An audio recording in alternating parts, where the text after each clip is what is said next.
You're listening to the Infinite Banking Mastery Podcast. Did you know that you could build a tax-free pool of wealth that's liquid and accessible all your life while building your retirement nest egg? Gain full control of your financial future and stop relying on the government and banks. The wealthy have already discovered this wealth-building secret. Now it's your turn to get financially secure without following the conventional wisdom that keeps you in debt to banks. Now here's your host, Valerie LaRocque. Well, hello, everybody. Welcome back to the Infinite Banking Mastery Podcast. I hope you all have had a great week so far. I thought I would start doing episodes on pages from the book, Nelson Nash's book, Becoming Your Own Banker. This is really the book that started it all. This is a great book to read for you to acquire a foundational understanding of this concept. I know a lot of you are doing a lot of self-study. A lot of you have acquired this book. A lot of you have acquired a lot of reading material and also are listening to many podcasts. So to get a good, solid understanding, you should definitely read this book. Start with this book, read it more than once. A lot of people want to listen to it. I just suggest you get a hold of it and take a read. And the reason is, Becoming Your Own Banker is the first book ever written on the concept of infinite banking. It's the first to share this amazing strategy and the beauty of whole life insurance with the world. Now, there have been many books written on this strategy since Becoming Your Own Banker, and some of them may point to Nelson Nash's book, or they may not give credit to that. But really, Nelson was the first one to get these thoughts out there. And then anything else after that is from people who have first learned from him or read his book. So I would suggest starting with that one.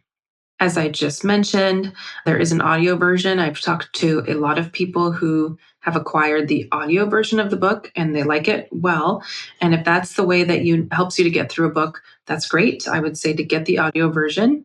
I would encourage you to get through it any type of way that you can, though I will say that the physical copy of the book does have some number charts that are helpful. And a lot of times people will get the audiobook, listen to it, and then go and get the hard copy of it or the paperback copy of it so that they can see those charts and listen at the same time or really be able to digest them better by looking at the charts. Oftentimes, these number charts are something that I am going over with people as well who call in or who I'm working with just to make sure of their understanding. We'll go through some of these from the book so they can see what's happening, how the contract is working, what's happening when a loan is being taken out, and all of that just to help solidify the understanding. So it's good to have a copy for yourself. So now let's take a look at even just the first page of Nelson's book. Well, in the book, it's actually page 11, but on the first page where he begins writing, Nelson talks about the phenomenon of how someone once said that even if we distributed all the money in the world to all the people in the world equally, in about 10 years' time, 97% of that money would be under the control of 3% of the people. Now, why would that be, do you think? Well, Nelson goes on to say that this is probably the case because most people have no idea how banking really works, nor do they understand how important it is to their lives. Now, I'll just take this quick opportunity to mention another great book, How Privatized Banking Really Works. That's by Carlos Lara and Robert Murphy. Just another great book. But back to what I was just saying. So Nelson Nash is saying people don't really understand how banking works and how important it is to their lives, and that banking is the most important business in the world. Nelson would always say that every businessman or woman should be in two businesses, the one in which he or she earns their living and the banking business that finances what he or she does for a living. And of the two, banking is the most important. He also goes on to talk about how there is really only one pool of money in the world.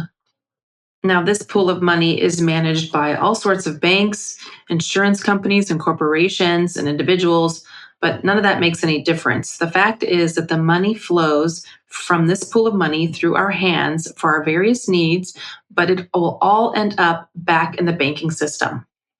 Nelson would always say in comparison that it was similar to how the Earth's surface is covered by water, by 75% water, and how all that water in the world is connected. It's connected by oceans, rivers, streams, lakes, and then sometimes it evaporates, goes into the air, and then turns into rain and comes back down. So all the water in the world is connected. It even flows through us. And so he's saying the similar thing for the banking system.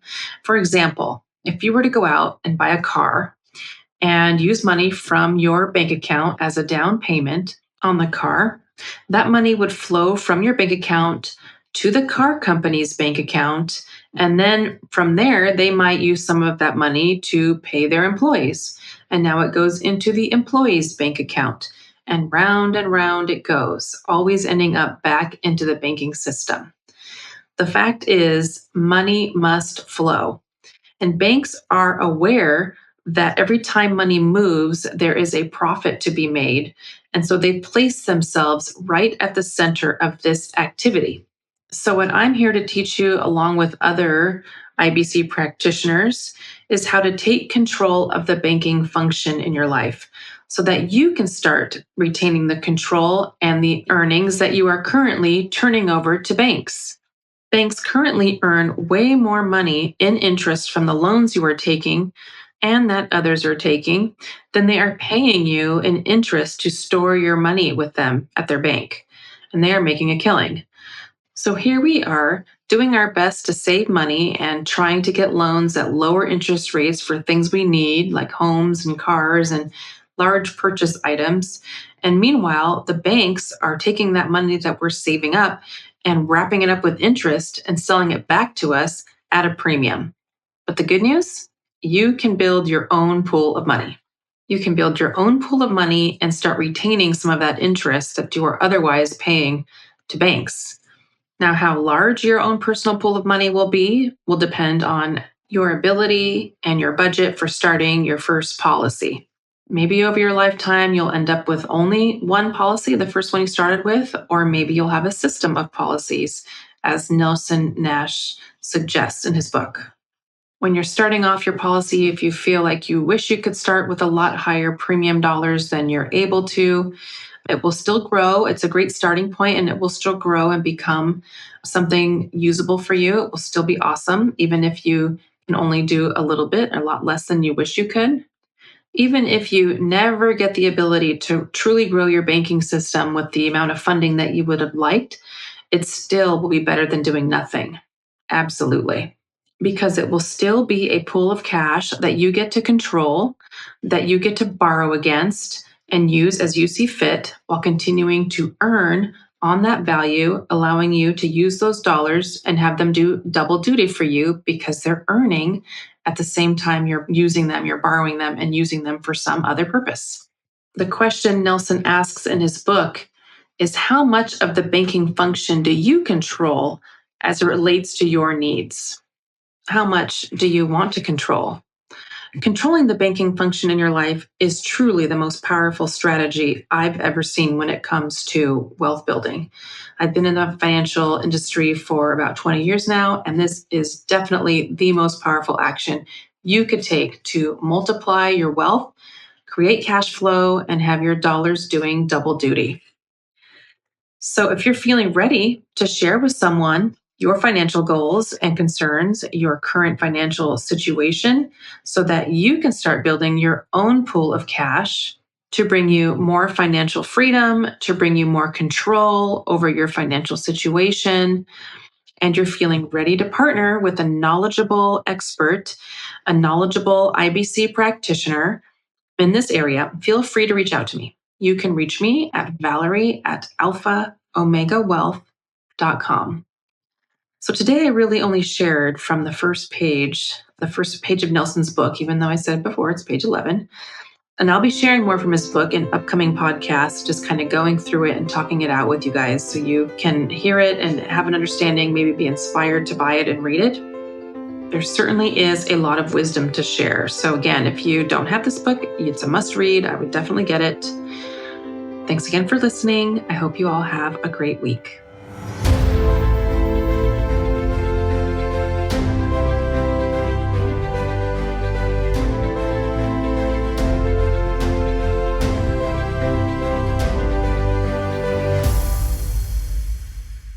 This is thepodcastfactory.com.